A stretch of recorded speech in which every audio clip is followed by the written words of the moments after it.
السلام عليكم ورحمة الله وبركاته. مباراة الأهلي والزمالك نهائي كأس السوبر المصري. مبروك للأهلي السوبر المصري، السوبر المصري في الجزيرة. مبروك لكل جمهور النادي الأهلي. مباراة يعتبر الأهلي متسيدها من البداية للنهاية. من وجهة نظر الشوط الأول بنسبة فوق 80% الأهلي مستحوذ بيهاجم. الشوط التاني ممكن يكون فيه شوية تراجع، يعني ممكن نقول اللعيبة بتاخد نفسها عشان الضغط العالي اللي الأهلي كان بيلعب بيه في الشوط الأول. فالشوط التاني ممكن 50-50، وبرضه الأهلي كان أخطر. أخش على التقييمات بقى على طول. الشناوي 6/10. كنت عايز اديله درجة اكبر من كده، بس عنده خطأ في الشوط الاول. الكرة اللي شاطها ايد ورجل ارضية في وسط الملعب دي اتقطعت، كان ممكن تبقى تترد علينا بجون. وفي خطأ في الشوط التاني، الكرة اللي طلعها بالبوكس.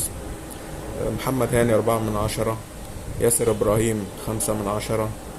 ياسين مرعي 6/10. كوكا 6/10. مروان 8/10. والسببين: اول سبب ان هو جاب الجون التاني، وتاني سبب ان هو احسن لاعب في البطولة. ديانج 7/10، مجهود كبير جدا. تريزيجيه 2/10. يعني الماتش كله لحد يعني من اول ما شارك او بدأ لحد ما خرج، يعني ما حسيتش بيه غير في مشهدين او في لقطتين. لقطة في الشوط الأول، شوطة جنب القايم، والشوطة في الدقيقة 35 كانت فوق العارضة. زيزو 7/10، كان باذل مجهود كبير جدا. بن شرقي 7/10، طبعا صاحب الهدف الأول من أسيست زيزو.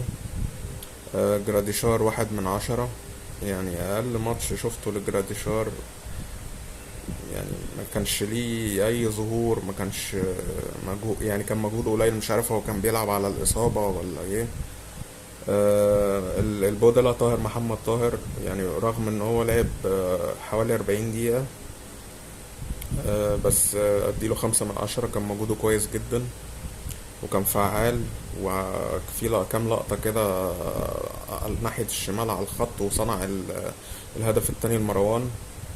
بن رمضان 3/10، يعني ما حسيتش بيه قوي مع انه نزل في الدقيقة 69. وبيكهام 2/10. ألف مبروك للأهلي.